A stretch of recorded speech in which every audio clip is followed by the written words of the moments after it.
une petite histoire, une toute petite, mais une histoire à grosse voix. C'est une histoire à grosse voix écrite par Émile Jadoul. « Au lit, mes petites grenouilles, dit papa. Papounet, tu nous racontes une histoire à grosse voix ?» demande Gaspard. Juste une alors, répond papa. Oui, mais avec une très très grosse voix, d'accord? Pas trop grosse quand même, hein, Papounet, s'inquiète Gaston. Bon, d'abord, je vais échauffer ma voix, s'exclame papa. Ah, oh, grrr. Oh là là, ça c'est de la grosse voix, s'inquiètent les petites grenouilles. Ah, oh, grrr. Et puis, je vais éteindre la lumière, dit papa. Tu es sûr, Papounet? Demande Léa. Mais oui, c'est mieux pour une histoire à grosse voix. Papounet, si on s'installait tous les quatre dans le grand lit pour l'histoire à grosse voix, propose Gaston. Il était une fois... Une minute, Papounet, je vais boire un verre d'eau et je vais allumer une petite lampe, décide Léa. Moi, je vais chercher mon doudou, dit Gaston.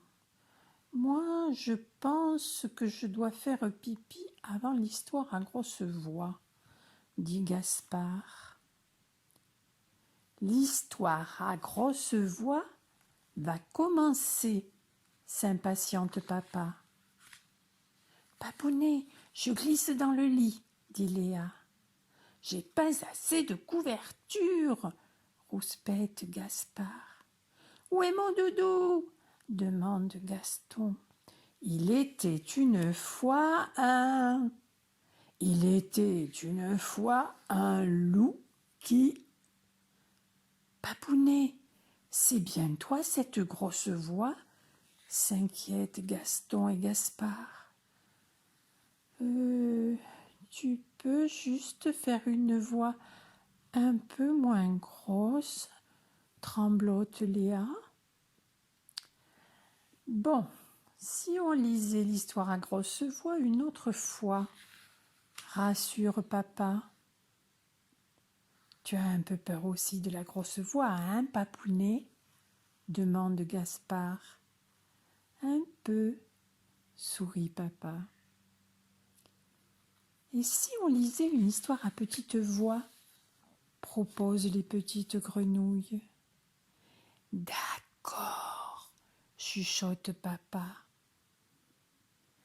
Après une histoire à toute petite voix et 1, 2, 3 câlins, papa murmure « Bonne nuit, mes grenouillettes !»« Bonne nuit, Papounet !»